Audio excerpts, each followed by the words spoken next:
And we are live here. What's up, everyone? Welcome back to another edition of the Indy Perspective, episode number 22. And today it's a very special one here, as I'm joined by the voice of a generation himself.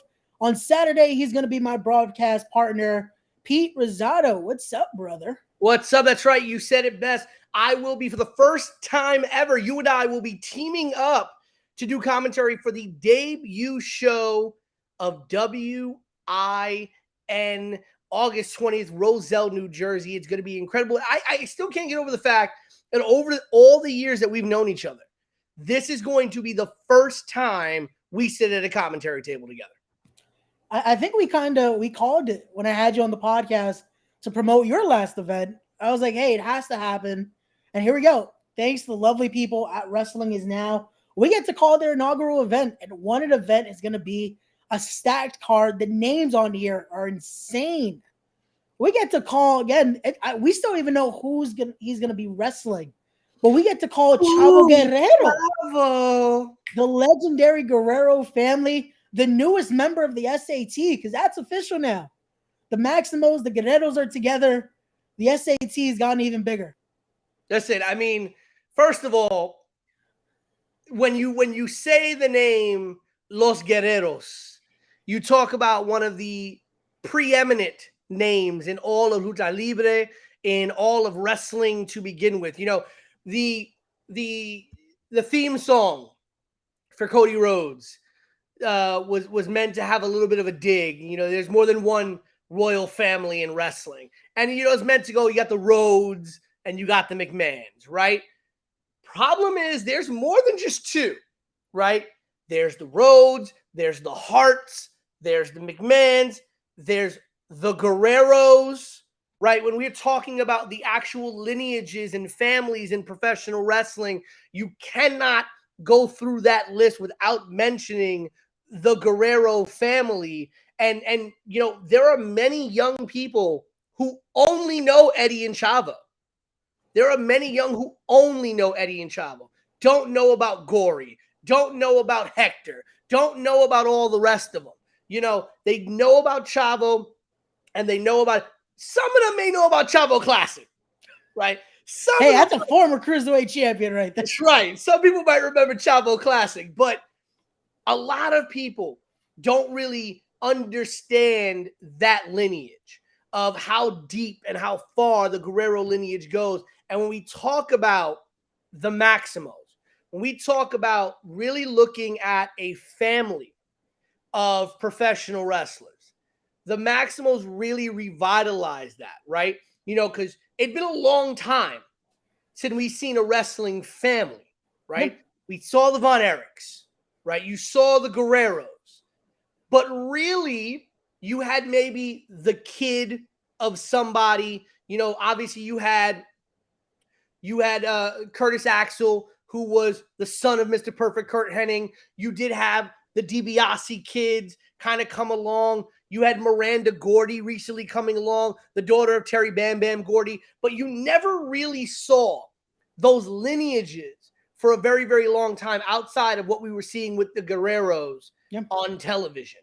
And then you had the Maximos. So it only makes sense. And people forget, you know, they talk about the Maximos, the SAT, the three of them. They forget there have been branches of that lineage, such as the Amazing Red, right? There have been those branches that are out there. So it's more than just the three of them. And so now you take probably two of the most preeminent Latinx wrestling families, the Maximos, Los Guerreros. It only makes sense. Listen, the only thing that could be better than the Maximos and the Guerreros joining forces would be if someone could get us a time machine and we go get Eddie and we go get Chavo Classic, or we go get Hector and we get them, and you had a 6-man for the ages, Los Guerreros versus Los Maximos. That's the only thing that could be better than the Maximos and the Guerreros joining forces. It's amazing for the culture. La Cultura is represented very well this Saturday. I can't wait. Also that main event. But let's not skip ahead. Let's go into one of the matches that I'm looking forward to here. And that is, we get first time ever. It's now Tarzan boy himself, Randy Royce, taking on the unit's own Danny Miles. And I like where this is going. We saw the promo from Randy Royce earlier this week. We got to see he's ready here. He's changed his image a little bit. He's a different Tarzan man that we knew. Like, this is gonna be interesting. He took part the last show that We Are Wrestling had. We had a seminar the morning of, headlined by Jay Lethal. And he took part in that seminar and was actually selected as one of the best performers at that seminar. And it goes to show, when you got a guy like Jay Lethal who's making those kind of selections, how good you got to be, right? For him to be on this card in this show, it's kind of one of those young up-and-coming stars who needs that break. I've seen him live. Very good. Still a lot of growing to do. Still a lot of work there to be done. But what a test to be going up against Danny Miles. And man, I've never seen live. I've only seen on tape, only seen video. And as you said, a member of the unit, that faction headlined by the one and only JT Dunn, up in the upper northeast region of independent wrestling, including somebody else who we'll see on this card and talk about later, Ace Romero, JT Dunn, I believe Alicia Edwards, part of that group as well. Mike Verna, part of that group as well. So some very interesting names, but JT Dunn has a very specific eye for talent. And for him to pull Danny Miles and say, I know the potential that you have. I know exactly who you are and what you can do, and I'm going to put you on that path once again. It's going to be very interesting to see what type of Danny Miles we're going to get on Saturday when we see him go up against Randy Royce. And will Randy be ready? Because again, this isn't just going out there and throwing it against the wall and see what sticks. You're going up against one of the more unheralded wrestlers in the Northeast. And when we talk about the Northeast, many people forget it's not just New York, New Jersey, Connecticut, PA. There's a large, burgeoning and bustling scene in the upper Northeast, Maine, Rhode Island, okay? In that area of Beyond Wrestling, Limitless Wrestling, all of that up there. There's a very big scene up there that people sometimes forget about when they talk about the Northeast. And they are very, very good talent coming out of that area. And Danny Miles, one of them. Definitely so. I can't wait to see what they do. It's definitely going to be interesting to see, because I've gotten to see Danny Miles again on tape as well. And he has that almost like Stone Pitbull style in that ring. Like, it's something to see. And again, I want to see what Tarzan's going to do. Randy is changing up his style. He's changing up what he does. Maybe that seminar with Lethal got him. He fine-tuned himself there. He was like, you know what? I got to prove that Lethal's word means something here. This is true. So, and listen, to be also selected by those people putting together the Wrestling Is Now card, especially when you're on a card headlined by the Maximos, headlined by 5150, Chavo Guerrero, Jacob Fatu. For you to be on this card means something as well. Definitely so. And again, a win on an inaugural event, it means so much. Again, you want to come back. You want to earn your keep and earn, this is why I'm here. This is why I'm here for the win. What was that? This is why I'm hot. This is why I'm hot. I'm surprised that hasn't been used yet for one of the teaser trailers for the event. Well, let's go into the next match here, because we mentioned him earlier. Let's talk about another member of the unit. As for the first time ever, we get to see he is no longer Machine Gun Money.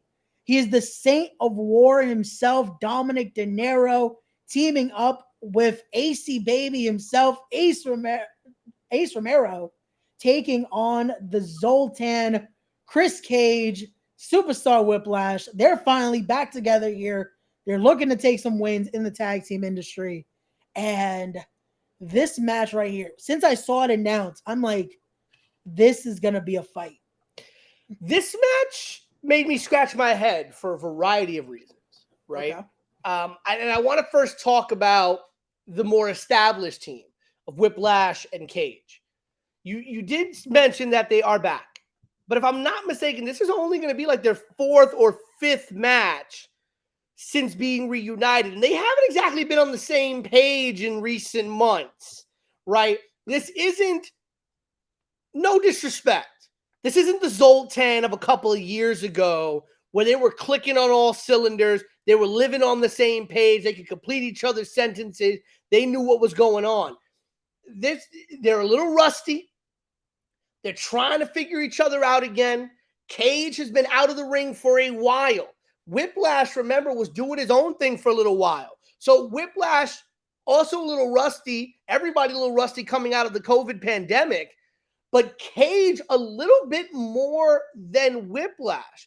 Because Cage, for a very long while, traded in those wrestling boots. Traded in those wrestling boots for some envelopes, for some nice coats, and for a nice little, it's like one of those things when you talk about when you leave the job to get an administrative position, you kind of forget what it's like to be in there every single day and be in that battle. And you're going in there against two guys who are well-versed in being tag team specialists, just not with each other. It's the first time we're seeing Dominik, DeNiro, and Ace Romero team with each other. Both of these people, good singles wrestlers, also great tag team wrestlers of their own right in individual teams.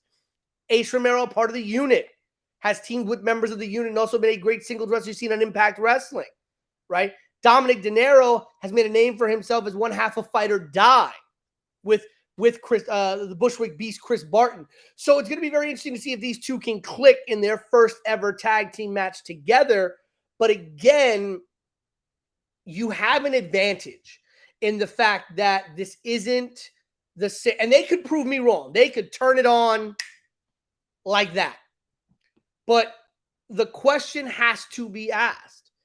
Has Cage kind of stepping away into more of an administrative role, into more of an advisory role, if you know what I mean, Ray? Hey, I'm just going to say, because I know Cage is going to watch this, I'm still Team Cage as well. I still support the capo of Public Enemy #1. Listen, so do I. I know just how good of a wrestler he is, just how good of a technician he is. He can do it all in the ring. But the question becomes, when you stop being the construction worker and you start being the foreman, is it that easy to go back to being the construction worker all over again? When you've turned down the hard work job for the cushy administrative job, sometimes you get a little soft. Sometimes you forget about the work you had to put in. Those edges that used to be razor sharp because they were sharpened by the work you did all the time, come a little soft around the edges now.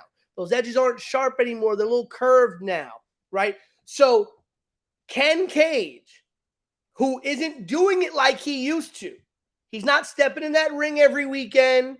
He's not busting heads and taking names every weekend. We all know what the Z stands for. And we all know about fearing the Zoltan. But how much fear are you inflicting when you're not in that ring every weekend? The Zoltan has to fight for a little bit of that respect back that they used to have from being a preeminent presence in the ring.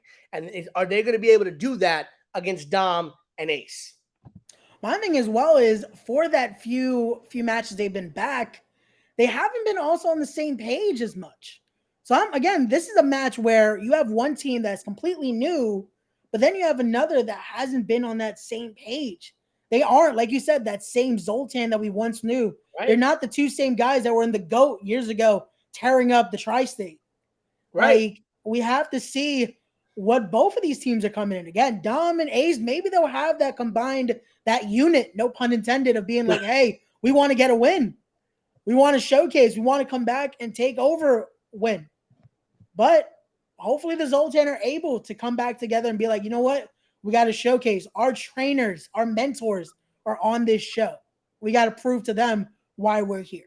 Well, and that's going to be the thing. Are they going to be able to put aside their personal differences to be able to do that? Because in the couple of times that they've teamed since coming back on the scene. You've seen a little bit of the, it's not the same. Again, they may be in the same book, but they're kind of operating on different pages. And when you're talking about a tag team match, especially against two men the caliber of Dominik, DeNiro, and Ace Romero, you need to be on the same page in order to get that win. No pun intended. Hey, there you go. But again, we'll have to wait and see. Hopefully, both teams can come at it. They'll do what they do. Hopefully, no one ends up in the ICU after this match. This is true. Hey, let's keep it going, because this next one is going to be very interesting, as you have Dino Constantino himself, another man that's renamed himself, he refound himself to come to win, and he's taking on most marketable himself, Richard Holiday. We got to make sure we have the right coffee for him that day, Pete, because this man loves his cafe. Listen, he's gonna have his own coffee. If you haven't yet, order some of that rarefied air. Okay, I've had it myself. And you know me, Ray, I'm a stickler for some good coffee. I'm a stickler for my Café Bustelo. Same. But listen, this stuff that Richard Holiday's got some, to say it lightly, some good shit. But this is a match I'm very intrigued by. Honestly, this is one of my favorite matches when I saw this one announced. This was a match I was very intrigued by. I had not known a lot about Dino Constantino other than he had been a trainee in Jersey, was kind of making his name and coming up. And then I recently saw him in a match, the main event of Guts and Glory's debut show up against Dan Moff. And first of all, when you step in the ring, whoever you are against Dan Moff, you better pray to every god you know of, right? Win, lose, or draw. And most times it's going to be a loss with Dan Moff getting the W on the other side. But Dino showed me a lot that night. He showed me he's got a lot of fight in him. Very good, athletic young kid. He's got a lot of spirit, a lot of spunk, and a lot of talent. What's funny is a lot of things were being said, a lot of those same things were being said about a young Richard Holiday coming out from under the tutelage of Paul Roma. And Richard Holiday has now made his name for himself, obviously, chasing after the MLW World Heavyweight Championship with Alicia Atut by his side in MLW, and has really kind of leveled up in his own right. Richard Holiday, I remember when Richard Holiday was out here, regularly on the Northeast trying to get his name out there. This kid's a hard worker. And this is almost like looking in the mirror. Dino Constantino looking in the mirror. This is the kind of career path you're looking at, kid, if you really can step it up and take it to the next level. So will Dino be able to do that in this match? Because Richard Holiday right now is on another level. This was a kid that they said was going to be a star. And if you look at stars kind of like level 3, he's kind of at like level 2.5 right now. He's kind of at level 2.5. He's almost there. I still think there's that one last ceiling for him to break through. Dino's still kind of finding his way. This is going to be a big test for Dino Constantino, but Richard Holiday should not overlook Dino at all either. No, definitely not, because this is going to be one of those where it's like you said, Dino could be looking at, this is where I want to get. I want to prove to those that are saying I'm as good or I'm going to be as good as a Richard Holiday, because he's already been built as this blue chipper athlete. Right. He's being given that blessing from great trainers like the Damian Adams, the SAT, and so many others. You want to think Dino is looking at this like, this is my next goal right here. I need to get over a Richard Holiday to get to that next path. I need to be but I can say this, he doesn't want to be the next Richard Holiday. He wants to make someone want to be the next Dino Constantino. This is correct, right? So this is going to be one of those that, again, you're going to watch it from those angles of, can Richard Holiday continue to showcase why he's one of the best in Major League Wrestling and all around right now in independent wrestling, but Dino looking to prove why he is the now. And again, being in Jersey is going to be something that's a major thing for him, right? Can you do it in Jersey, in your hometown, in front of, what will probably be a very pro Dino Constantino crowd? I've seen Richard in some great matches. So Richard against Ken Broadway in a match that I called commentary for, a match against Azrael on very short notice for a championship, and Richard Holiday just showed out. Holiday is an incredible, and I still would call him a blue chip prospect. This is a battle of two blue chip prospects. This is kind of the future meeting the present, not so much the future meeting the past, but the future meeting the present. And you know, the question is going to be, can Dino really, you know, step up to listen? Dino getting an L in this match is not going to be any, you know, a bad thing for Dino, right? But Dino getting a W in this match is going to be an incredible notch in his belt. And that's another thing. That's one of those where it becomes dangerous. And that's what I've known about Dino. I've tried to interview this man backstage after him suffering a loss. He's not too stable when he faces that loss. Yep. He's very he's a man, again, when he has nothing to lose, he's very dangerous. And for him, he has everything to gain right here with a win over Richard Holiday. I'm looking forward to see it. Again, well, you guys have to be there. Get your tickets because they're going fast. If I'm not mistaken, front row is already gone. So get your tickets. Yep. Make sure you get those tickets at Eventbrite right now for Wrestling Is Now. Hey, use my code. I've been given a code, RayWin. Go use that code right now and save some money on your tickets.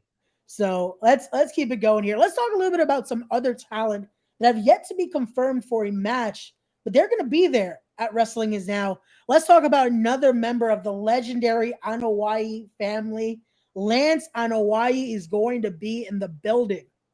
Another member of that MLW roster.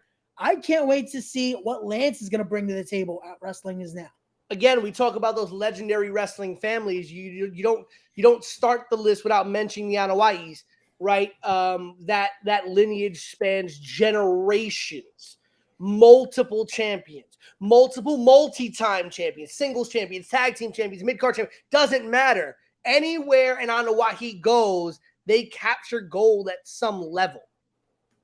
And Lance, listen, the funny thing is, you talk about Lance on Hawaii, and you're talking about someone who it almost is still trying to break through to that upper crust of what is right now some of the top Samoan athletes, even members of his own family. Yeah. I mean, you've got a member of the head of the table, okay, sitting there.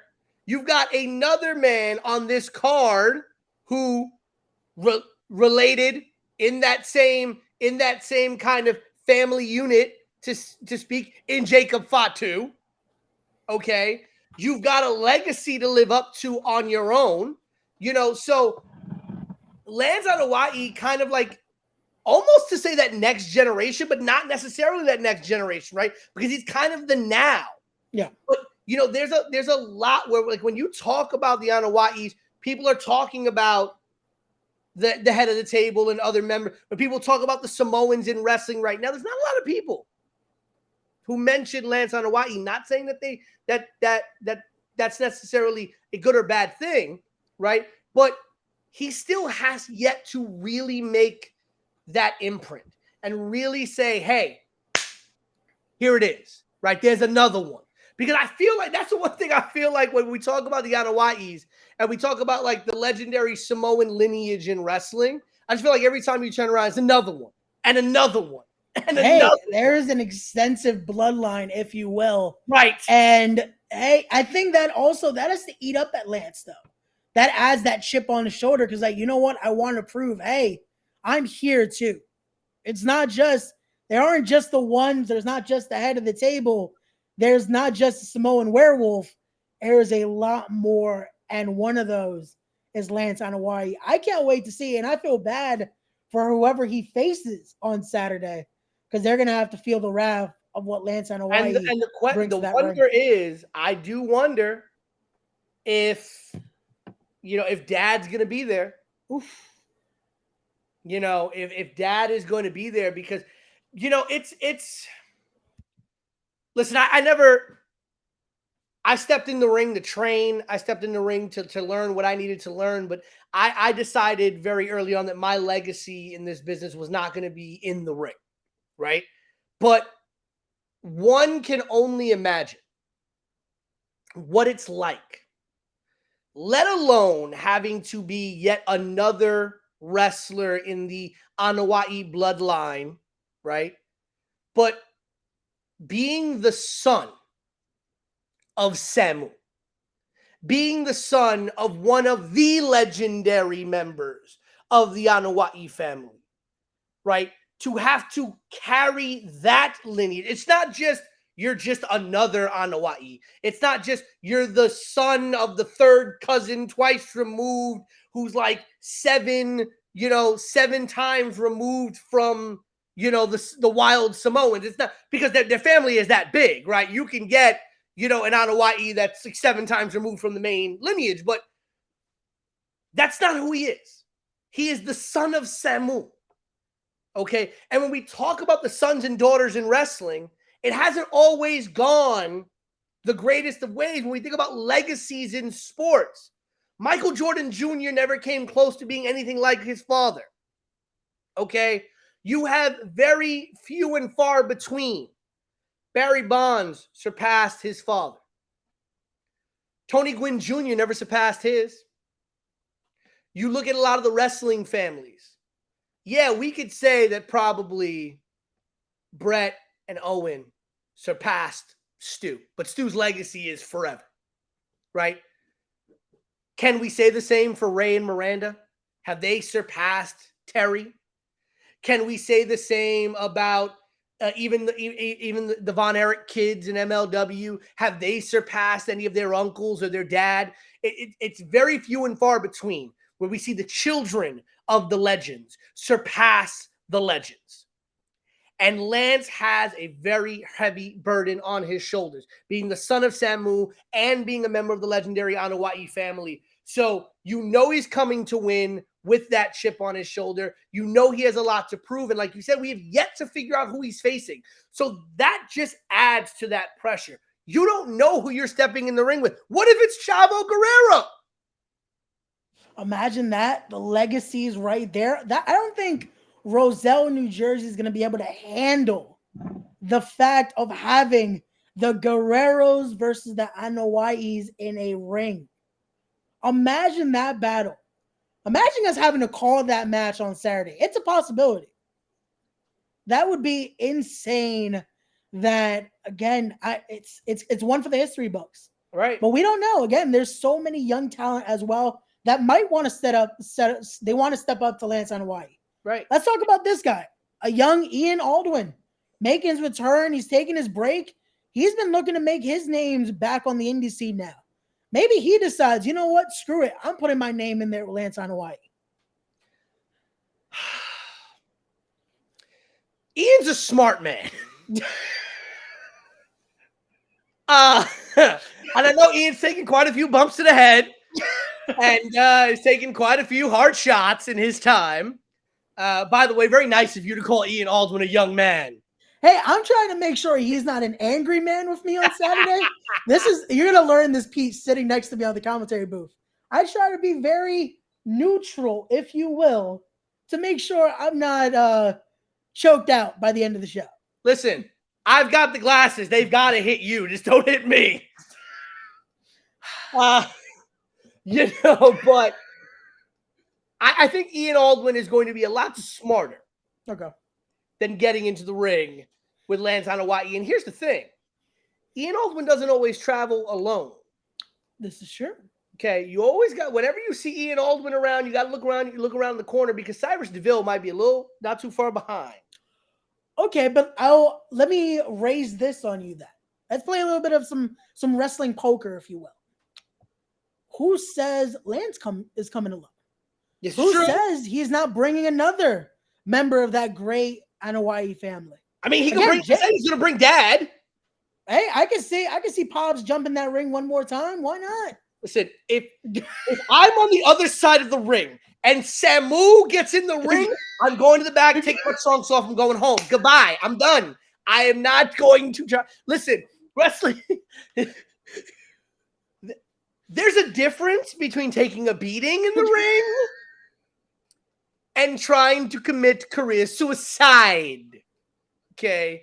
And I do not want to get hit by, I don't want to get hit by Samu. I don't want to get hit by Afa. I don't want to get hit by Jacob, Lance, anyone. Okay. Because a little extra spice on a Samoan slap. Okay. Again, to all the Samoans watching, we love you. We can't wait to see you Saturday. The This is views very that we true. express are very positive toward the Samoans. That's what I'm saying. Listen, I'm going to tell you right now. You want to know what's the fastest way to sober up in your life? Go to a bar, get pissed drunk, pick a fight with somebody, and then get told right before the fight, they're Samoan. You will sober up and apologize very quickly. Because it's a lot different.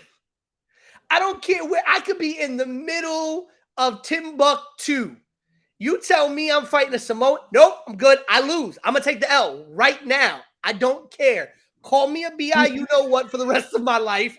I don't care. I'm taking the L. I'm sorry. Hey, I'm not trying to die. Listen, I don't understand why people just don't hire Samoans to do security. Because they're dangerous.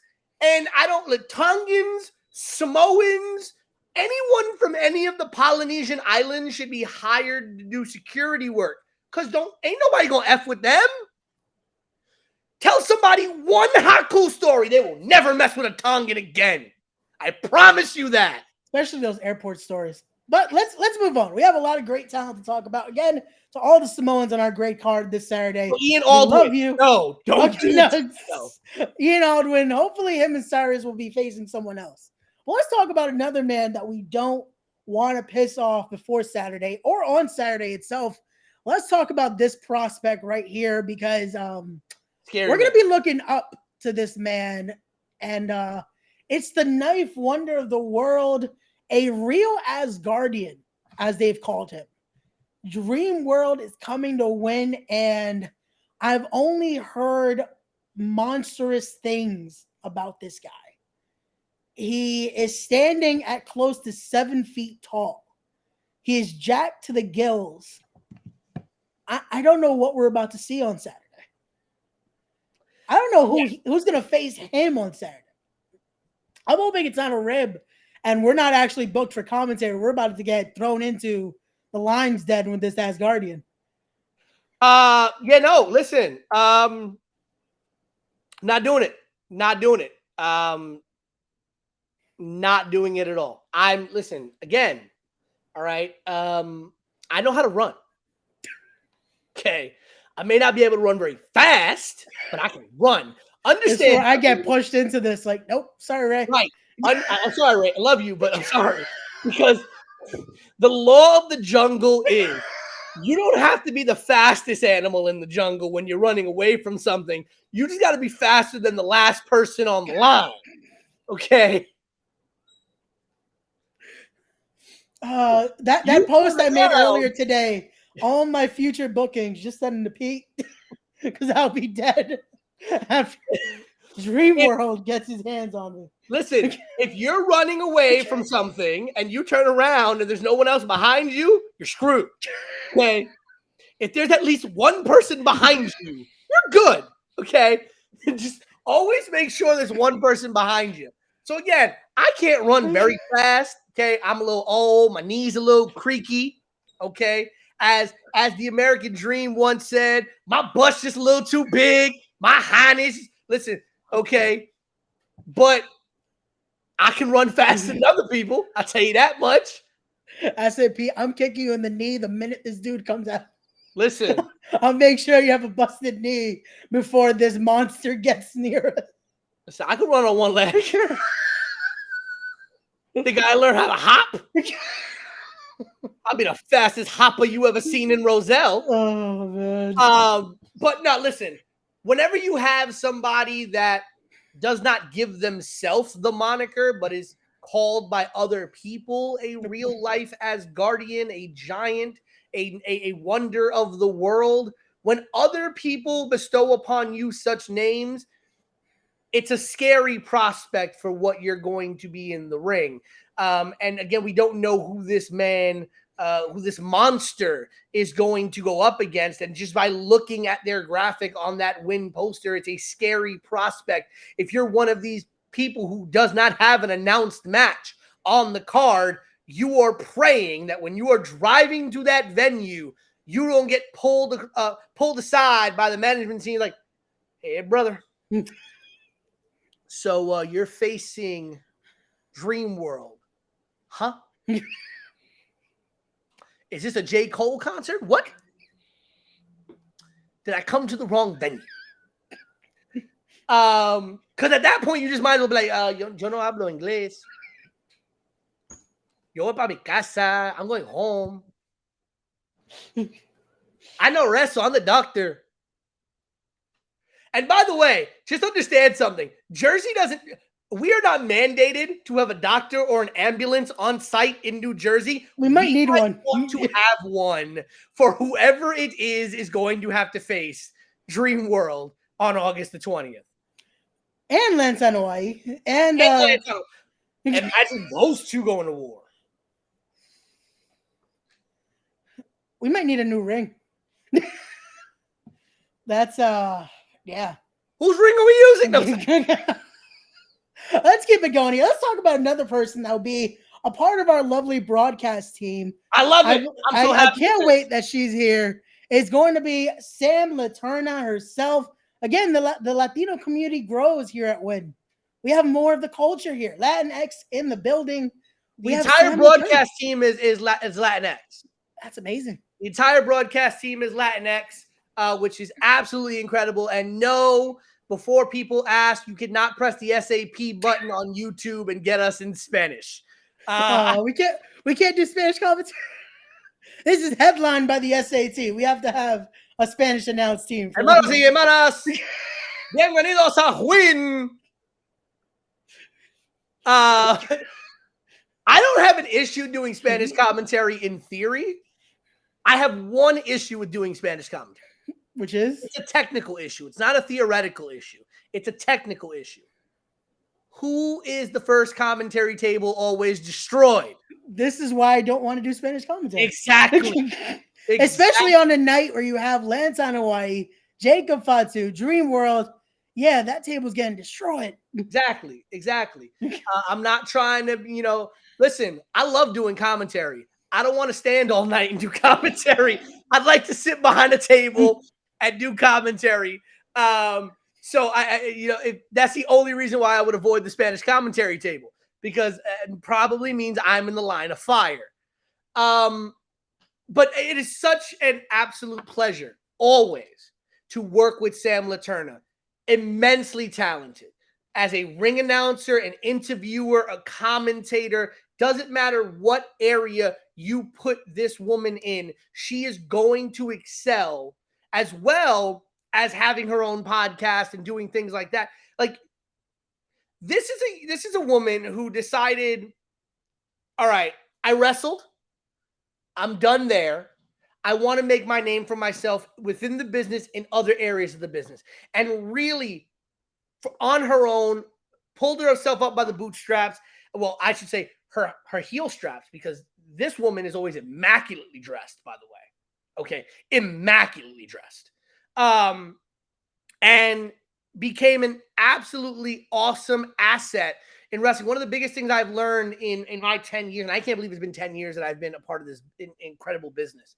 One of the biggest things I learned in this business from Brutal Bob Evans is always going into this and how can I serve, right? Not what can I do, how can I serve, right? How can I actually be of service to wherever I'm at? And Sam Laterna has really taken that and turned that up a notch.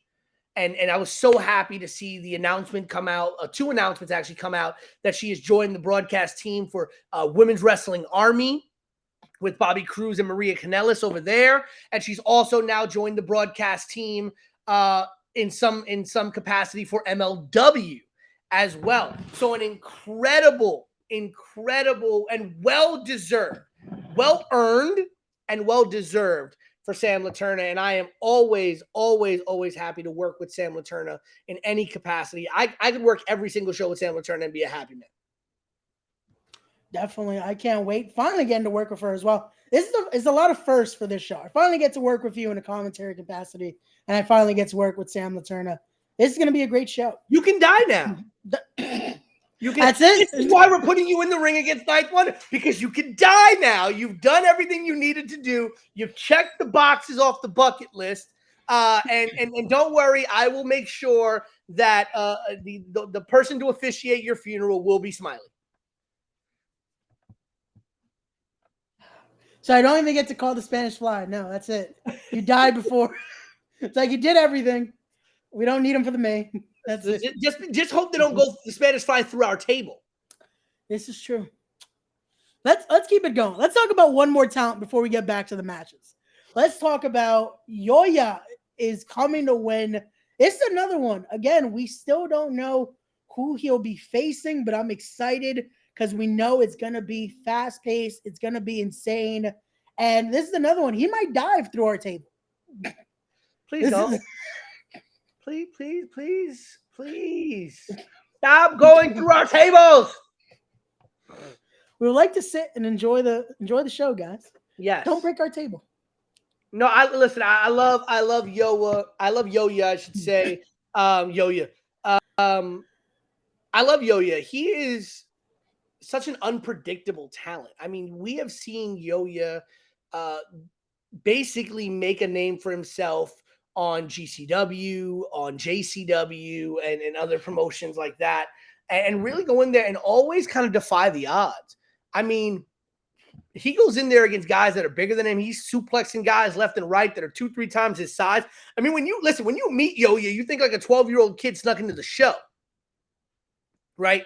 Like, he always looks kind of sus when you see Yoyo at a random show. He's always like standing there like he's like some guy who snuck in. Like, am I supposed to be here? Can nobody see me? Right? But all that being said and all that aside, Yoyo is dangerous in that ring. You know, Yoyo is dangerous in that ring. People don't realize he's also trained in MMA. So he is a mixed martial artist as well. And so bringing that with pro wrestling into that ring, we've seen how successful Ken Shamrock was, Steve Blackman, Dan Severn, you know, a lot of Ronda Rousey now, Shayna Baszler. We see how well those MMA fighters transition to the world of professional wrestling. And so when you have a young man who is as hungry as Yoyo is, my only hope, and I guess this is my hope for just about everybody, I hope he's not in the ring with Dreamworld. I was gonna say Yoyo might be the one that wants to step up to Lance on Hawaii. That would be a main event match that you didn't know you needed, but you needed that. But everybody else. Now I kind of want it. Now that I said it, yeah. I hope the management team at Win just listen to this because that might need to be the match right now. Because now I want to see Yoyo and Lance on Hawaii would be absolutely freaking incredible. I had off the air, you and I spoke about something. There's one other thing I'd love to see, but that's just something to pop me. That's gonna stay between us, right? And if it happens, hilarious, it would be great. Yeah, no, not for air. It's absolutely the greatest thing I've ever created in my head. But that would be if I ever do a Patreon. We'll tell that story on there.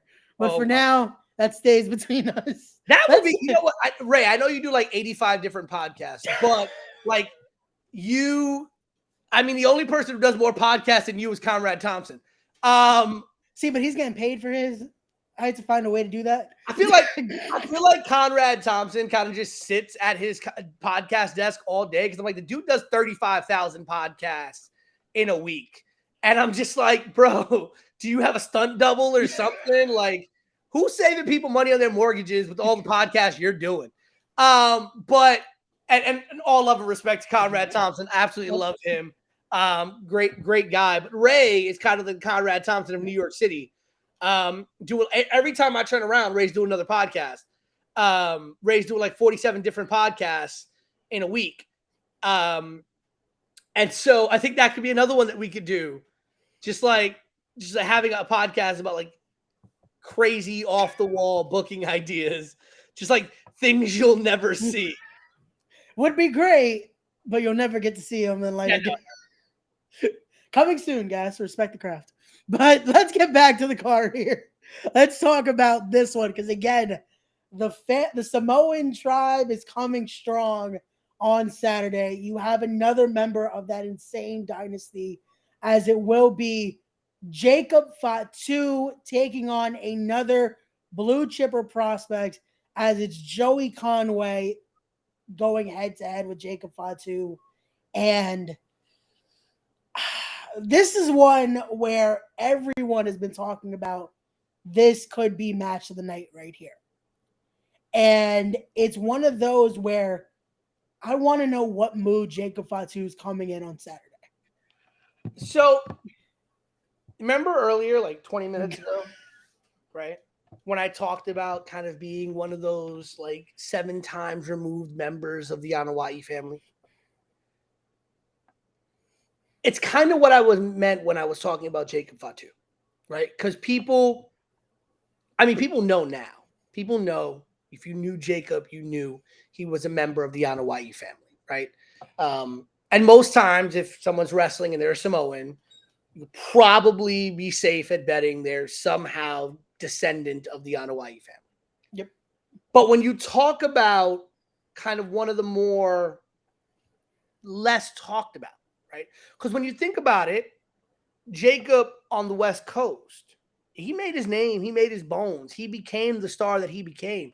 But really, when you look at Jacob Fatu, we're not talking about, the son of Semu. We're not talking about the son of Afa or Sika. His dad is the Tonga Kid. So when you talk about one of the more unheralded, right?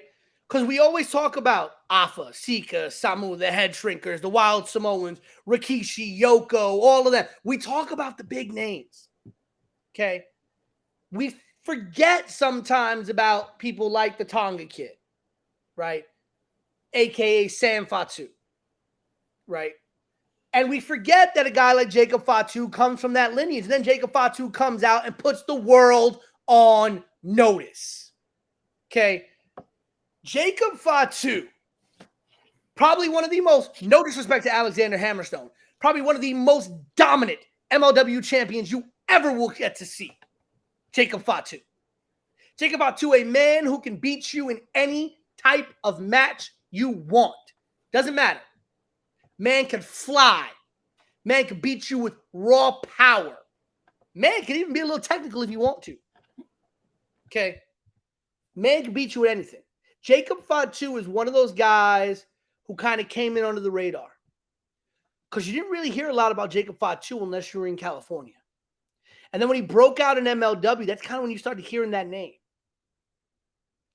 And unless you watched MLW, you didn't get to see a lot of Jacob Fatu. Trust me when I say this man is a monster. Okay? We talk about Rikishi.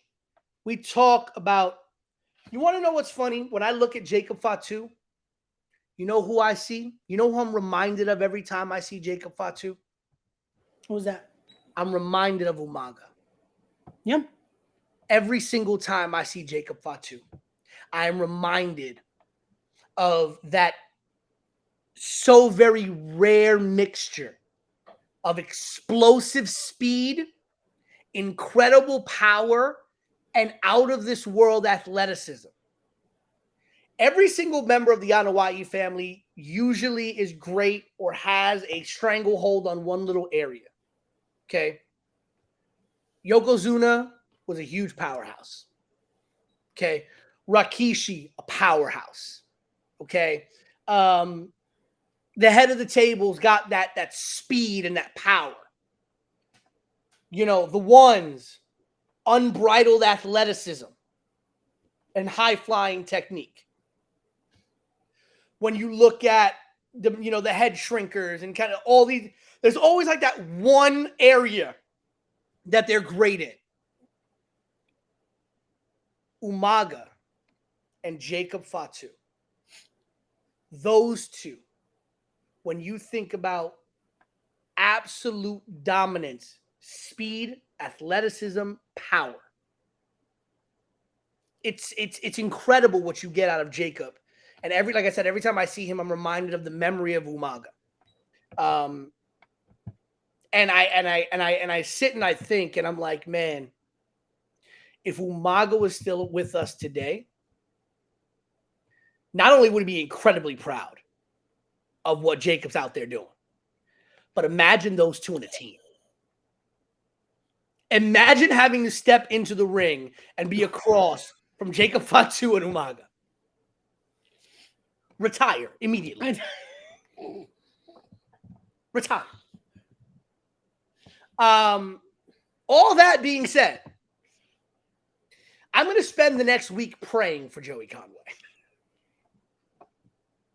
I love Joey Conway. When you talk about self-made, you got to talk about Joey Conway. For those of you who are not from the New York City area and don't know about, a lot of the guys that come out of the Long Island area, okay, NYWC, okay.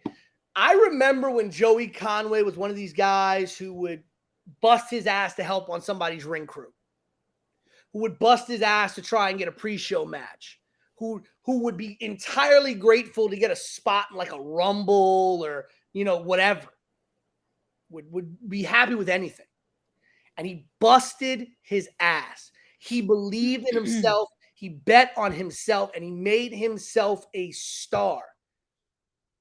And NYWC really finally was able to see that, bottle that, and push this kid to the moon. Joey Conway is really, really, really good. I don't know if he's good enough to beat Jacob Fatu just yet. I really don't. And I love and respect Joey. I'm so proud of what Joey's been able to do and what he's been able to accomplish, right? Because we talk so much about guys like Matt Cardona who bet on themselves, who believed in their vision, and they made themselves a star. And Joey Conway, kind of the same kind of thing that he did for himself. This is going to be the biggest match of Joey Conway's career. I don't know if he's going to get a W. And honestly, if you ask me 100 times between now and Saturday, 99 times, probably 100 times out of 100, I will tell you I don't think Jacob Conway can beat Jacob Fatu. Well, I don't think Jacob Conway can, but hopefully Joey Conway can beat Jacob Fatu. I don't know who Jacob Conway is, but he probably is a worker somewhere. Right. But I don't know if Joey Conway can beat Jacob Fatu, but if he does, Jesus, to the moon. And I think that's what Joey has to walk in here thinking. He has to think about what a win like this can do. Again, a former MLW world champion, a man that went, if you saw Ric Flair's last match, that show, he went toe-to-toe with Josh Alexander and was the talk of the night.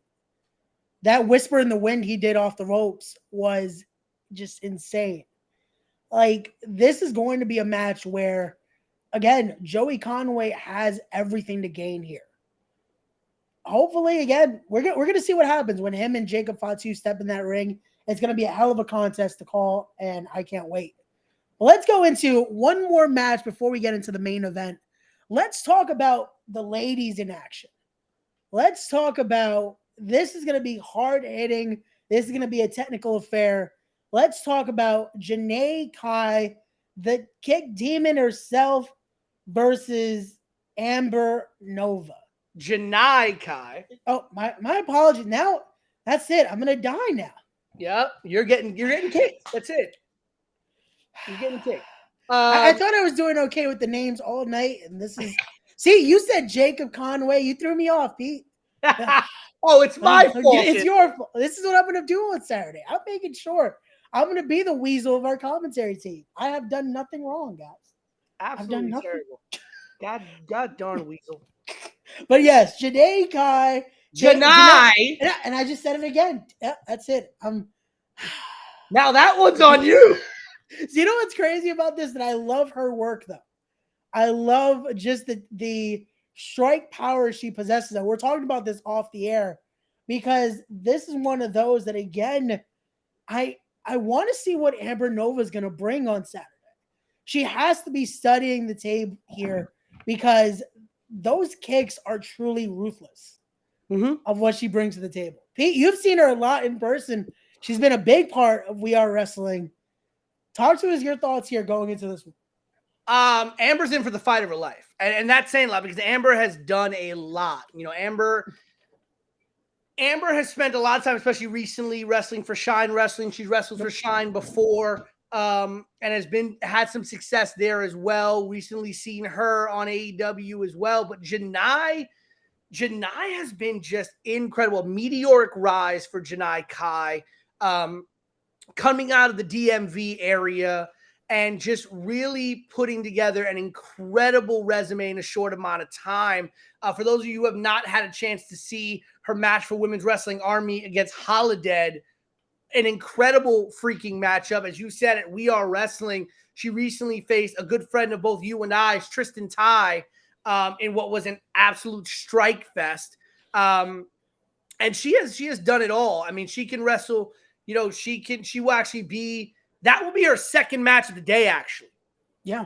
Oddly enough, she actually will be coming from another match right before that. So Amber might have a little bit of of advantage there, because you're facing a little bit of a tired Janae Kai. But you know, this is a young lady who takes a lot of inspiration from some of the greatest martial artists, including the master himself. Be like water, my friend, Bruce Lee. And you've seen her come out with the yellow and black Game of Death gear. And one has to wonder if she's going to come out with the yellow and black at Wrestling Is Now, because when she has come out with the yellow and black, it has spelled a W for Janae Kai every single time. Her strikes are incredible. The kicks, everybody knows about the kicks. Like we used to talk about, and it's been said on commentary by men who have been doing this longer than us, the educated feet, right? But when you really talk about educated feet, Janae Kai is definitely in that conversation. She can kick your head off. She can kick you from just about any angle, from any location. She can do damage to any part of your body with those kicks. And then do not just think if you're just going to take the legs out, you know, she's done. No, because she's got some incredible upper body strikes as well. Janae is really, really rounding out her game very well. It's going to be an interesting match because Amber is more of a technical wrestler. So the question is going to be, can Amber keep Janae grounded and tied up where she can't get those strikes in? Because I think if Janae starts getting on a roll, strike, it's going to be a long night for Amber Nova. And I feel it's one of those where that would be the perfect game plan against Janae Kai. Hey! I finally said the name correctly. I hope she doesn't listen to this, because if she does wear that gear on Saturday, I might die at the commentary booth. Again, I think this is what Pete's playing the whole night. He's just hoping for someone to get pissed off at me. I mean, I can neither confirm nor deny. But I feel like even if Amber's able to do that and keep her grounded, I feel Janae might be able to pull off a submission in the ground. Her style is that almost, again, it flows like water, if you will. She might be able to get her way out of that ground game and lock in a hold. It's going to be one of those, again, it's a true wrestlers match. That's what this is really going to be, one of those where you're going to see the best of true, pure style of wrestling in this one. Yeah. And I can't wait. But with that being said, we've gone through an insane amount of matches, talent, and we have left here, which there's still much more that's going to happen that night. Talent that still has yet to be announced and even more. But let's talk about... If we're going to talk about it, you got to do it the right way. Which way is that, Pete? There's only one way for us to talk about the only match that's remaining. The only match, the match that everybody's been talking about, the match that's been plugged every single day. There's only one way to do it. Sharks out there. Ladies and gentlemen, it is time now to talk about the main event of the evening, a trios match. The legendary SAT, Joel, Jose, and Will Maximo go head to head with 5150 LAX. They're men of many names, but simply we can call them Danny Limelight Rivera, Super Mex himself, Hernandez, and Slice Boogie. Slice Boog, sorry. He's going to kill me too on Saturday. It's this 5150. They might have to pull double duty as both ring announcer and commentator at this point. 5150 and 5150 LAX, the SAT. This is a trios match that when it was announced, this could have sold the show itself. That's it. All we needed was this one match. And this is how we're capping off the night. Well, we're thinking this is how we're capping off the night. Win is yet to announce what will truly end the show. Hell, for all we know, these guys might start the show. So imagine that. This is truly an insane match to talk about here. Pete, you start us off. Listen, nothing more need be said about the Maximals. We know it. You know the resume. You know how far it goes. This is a trio, a tag team that is easily one of the best trios and tag teams of all time. When you talk about your Mount Rushmore of tag team wrestling, the Maximals need to be on there, especially if you're including independent wrestlers. Okay, the fact that these men have been fighting for contracts their whole life, contracts that they've earned 20 times over. Every single time the Maximos go to that ring, they are going to give you the match of the night. No questions asked. And every single time you see the Maximos in the ring, you're going to have a room full of people asking the same question that the Maximos have been asking for years. Why are these men not signed somewhere? With that being said, you are taking the newest iteration of the legendary LAX stable, past meets present, because you're bringing in Supermex. Okay? Supermex, the OG of LAX, with the new generation of LAX, Slice Boog and Danny Limelight. And you got to wonder, is Julius Smokes going to be around? You got to wonder if the other OG of LAX is going to pop up in the building. Because, listen, with LAX, this is blood in, blood out. When you LAX for life, baby. You ain't out that easy. So one's got to wonder if the other original OG, and you know exactly who I'm talking about, pops up in Roselle, New Jersey on August 20th. You got to wonder if the legendary manager, Julius Smokes, pops up at Roselle, New Jersey. Because this could very easily turn 4-on-3, 5-on-3. Well, that now adds, maybe that's what Chavo Guerrero was hoping for. He's hoping for someone to get froggy, if you will, and turn this into a 4-on-4 well, situation. Frogs and flies get along just fine, if you know what I mean, baby. So this is going to be interesting. But from what I heard, a certain monster might be in the building as well, especially for this one. Yes, he has his eyes on this one. So if he's going to be in action because of it, if he's going to maybe join us in the commentary booth, I don't know. But there's a lot going on when it comes to this trios match. This match is legitimately a dream match.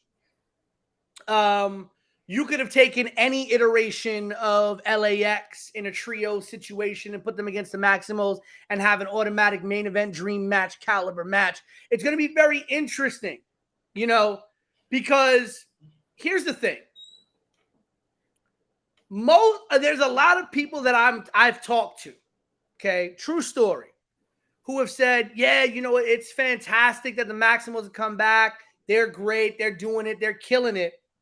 But everybody always seems to have this one question. When are the wheels going to fall off? Right? Everybody seems to always ask that question. Yeah, they've been great.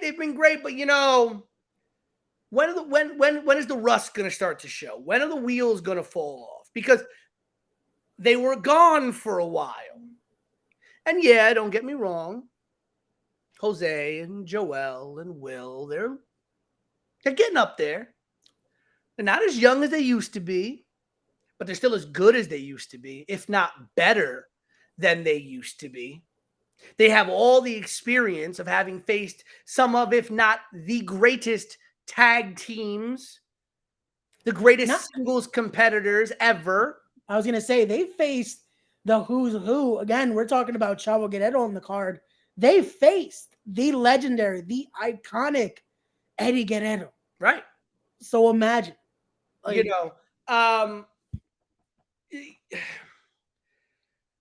you got to wonder, though. You do have to wonder how they're going to be able to stand up to the power game of Slice Boog and Hernandez. Because Danny could run around the ring with the Maximos any day. And that, I think, is going to be the big question. Okay?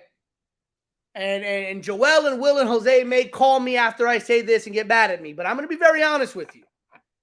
The question that I think is going to have to be answered for the Maximos to get, do they have the cardio and the stamina in this match? Because this isn't just going to be about the spots, the flips, the dives, the this, the that. Mex is going to power them around. Okay? Boog's going to throw them around. And anybody will tell you in wrestling, once you start getting beat up, once your body starts getting banged up, the cardio level starts to drop a little bit. Are they going to have enough in the tank to keep up with these three men? Are they going to have enough in the tank to beat the power game and the speed game? That is going to be the big question. Because again, they're not going up against another team 20 years in. No disrespect. This ain't the Hardys. Okay? This isn't another team that's 20 years in and isn't what they were in 1998. Okay? This isn't that. People can make the absolute call and say that this is probably the peak of Boog's and Limelight's career. And Mex is still as dangerous as he ever was. Okay? The man may be a little leaner, but he's still as strong. Okay? So that's going to be that big question. You're going up against some young, hungry guys. And they're going to be doing the same thing for ETU as well when they go up against Violence is Forever. Right? And these are the matches that I'm interested in seeing. Because it's different when it's the Maximos versus the Briscoes. It's different when it's the Maximos versus the Hardys, when it's guys you've stepped into the ring with before that you know the greatest hits of the Briscoes. You know how to avoid the Froggy Bow. You know how to avoid the Dre Drilla. You know how to counter the redneck kung fu. You know all of it. You know your way around the Hardys like a well-read book. Everybody knows the play sheet of the Rock and Roll Express. But it's been a long time since the Maximos have stepped into the ring against people they've never wrestled before. And that's going to be the question. Can the Maximos, when stepping into the ring all these years later against talent they do not have a playbook on, because that's the big thing. They got the playbook on just about everybody. But a lot of these young teams, they don't got the playbook on them just yet. The difference is, I guarantee you Danny Limelight knows all the greatest hits of the SAT. I guarantee you Boog knows all the greatest hits. I damn well know Hernandez knows all the greatest hits. So they know how to play the SAT. They know how to play this game. They know all the moves that can be made. So it's going to be up to them to give the Maximos something they're not expecting. See, but you almost said their line, Pete. And this is where I have to defer from you. And again, this is not me trying to play nice because they're definitely watching this. But I have to say with the Maximos, they truly live that motto of expect the unexpected. Yep. Because I get it. Yes, we know the Maximos. We've seen what the SAT can do. We know to expect that lovely Spanish fly on Saturday. We know to expect some of the most innovative maneuvers you've ever seen. But we do not know what the Maximos still have yet to show us. Because you're going to tell me they know these guys have studied what they've done. They know they've inspired. Danny Limelight have said it. They've inspired what Limelight and Boog do. Yep. 5150. There could be no 5150 without guys like the Maximos. Without, I think you can say that about anybody. I think you can say that about anybody. Like, let's just put it right out. This whole card. Right. There are a lot of teams and a lot of players and a lot of people in this business that get what they do. Okay, when the Maximos say that they are the fathers of the style of today, when they say they are the innovators of what we see today, it's not blowing smoke. It's not extrapolation. It is truth. There's a difference between people saying things for ego in the professional wrestling business and what the Maximos saying. It is very much true because what you see and what you love from some of the greatest wrestlers you're watching on television today and from the greatest wrestlers you've seen on television the last 20 years, the Maximos have been doing on the independents well before they were. It is the 100% truth when the Maximos say it. A lot of times, a lot of professional wrestlers like to get a little big with what they say. And they like to extrapolate. Oh, yeah, I invented this and I did that. They did it. You're right. How much more can they innovate? Because they're going to need, I'm going to guarantee you this, they're going to need to bust something new out in this match.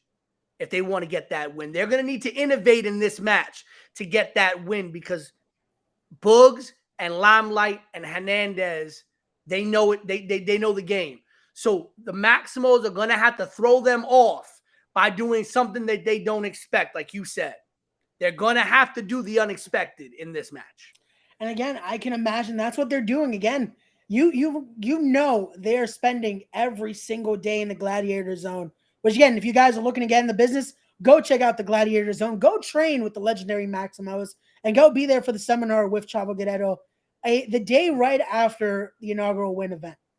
But this matchup is truly going to be insane. You have to expect insanity from both teams.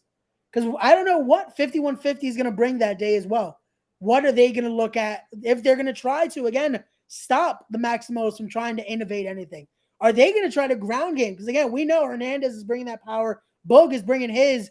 Limelight, he might be just a step quicker. He might be on that night. But, again, you have the innovators in Joel and Jose. And Will with that suplex. A man that's dominated with that German suplex that he does. I can't wait to see what happens on Saturday.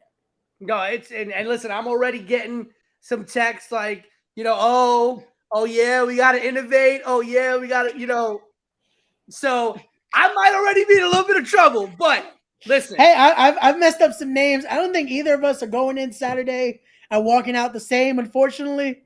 I get paid. Listen, I don't get paid. I don't get paid to be nice. I don't get paid to play sides. I get paid to analyze. I get paid to do the analysis. I get paid to tell you the truth and play it down the middle. And I'm just speaking the honest truth, right? There's a reason why in almost every sport, you always have these moments where the rookies, the young guy, by no means am I calling Limelight and Boogs rookies, right? But you always have that moment where the young player, the unknown player, that kid that just got called up from the minor leagues or the backup quarterback or somebody who's not, there's not a lot of tape on them.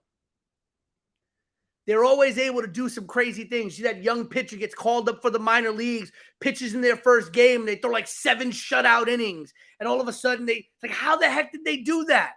But then 3 months later, 4 months later, they've been pitching a little while, and now they're getting hit. People are figuring them out. But in the beginning, there's not a lot of tape on them. And that's the difference. there is a lot of tape on Slice Boog. Slice Boog's got himself a very well-known name on the West Coast. Danny Limelight, there's tape on him. Yes, there is. But is there as much tape on them as there is the Maximals? No. I could sit here for the rest of the week and still not watch all the tape that there's out there on the Maximals between now and August 20th. Okay? And that's the one difference. When you have guys who know exactly what you do, when you do it, what your ticks are. It's like, if you've seen that movie Rounders with Matt Damon, it's like that final scene where he learns the tell. And he's just like, you know what? I'm just going to play to that tell. And what happens? Matt Damon character. Spoiler alert for anyone who hasn't seen Rounders, a movie from the early 2000s. If you haven't seen it, catch up. All right? Spoiler alert. Before we get in trouble because people say, oh, I've never seen that movie. That was a spoiler. Now I got to put that in the description. Spoiler. No. That's like you talking about the end to Citizen Kane. And people are like, oh, you should have said spoiler alert. I've never seen the end to Citizen Kane. It's a 1950-something movie. Catch up already. But you know, and Matt Damon's character wins at the end of the poker match because he was able to pick up on the cues and the tells. Yeah. And that's the thing. Are Danny and Slice and Mex gonna play to the tells and the ticks of the SAT? Do they know? All right, but up there, hey, Will's in. Here's what we. Oh yeah, I know that. Oh, I know what's gonna happen here. Oh, Will's gonna go for that. Or oh, I know this. I know. Are they gonna have the playbook, or are the Maximos going to do what they've done their entire career and be the masters of innovation? And innovate just a little bit more in order to beat the guys who probably know everything there is to know about the SAT. Yeah, and we're going to have to find out. I mean, I didn't even get a perfect score on my SAT, but, you know, that's... Hey, I didn't either, but, again, this is surely going to be a masterclass on Saturday. You guys are going to want to be there, but I'm going to make sure I get Hernandez's thoughts because at the time of this recording, I'm probably posting this on Monday morning itself. So tonight at 7 p.m., be back here on this channel because I will be talking to Super Mex himself and getting his thoughts before he goes into this trios match on Saturday. So I'm going to see what is, if hopefully he gives it to me. I want to hear a little bit of what the game plan is when they're taking on a seasoned trio like the SAT. But again, you guys are going to want to be here. But also be there Saturday. Get your tickets. They're going fast. Front row is sold out. Listen, and we didn't even mention some of the big things. Free food and drink for all floor seats. There will be food. There will be drink. This is going to be a thing, ladies and gentlemen. So get a floor seat now. Get yourself in for the free food and drink. Come for the meet and greet. We've got the Win Girls. Listen, this is great, okay? It is an absolute treat. You're going to want to be there in Roselle, New Jersey. Ladies and gentlemen, this is a place in Roselle. This ain't like the rest of New Jersey with 70,000 different wrestling shows happening in the same building or anything like that. This is a first-time event, and it is going to be, Brett Lauderdale, don't kill me, it's going to be a game changer. It truly is. And again, it is all of the talent, the amazing matches. Everyone on board is going for the win. Be there this Saturday. Get your tickets. Eventbrite.com/wrestling is now. Like I said, use my code. Use RayWin. Save yourself a little bit of change and get yourself some floor seats. Because again, you're getting food. You're getting some drinks. It's going to be a fun time. You're going to see us calling the night and hopefully not dying. Because again, after... I'm running. Of our opinions. I'm running. You Listen, might see me die. Mobile commentary. I feel like there might be a golf cart around. We're gonna drive around while doing commentary. Commentary on the go. But guys, thank you so much for tuning in. This has been Ray Sanchez, Pete Rosado. We are going to be your official voices this Saturday at Wrestling Is Now. Come enjoy the night. Go follow Wrestling Is Now as well. Make sure you're staying up to date with the announcements yet to come. Because again, there's still so much to be said before this Saturday's great event. We'll see you there. But as always, don't forget to be wise, be genuine, be real, be better people, respect the craft, and we'll see you on the next one. I always Peace. messed up over here.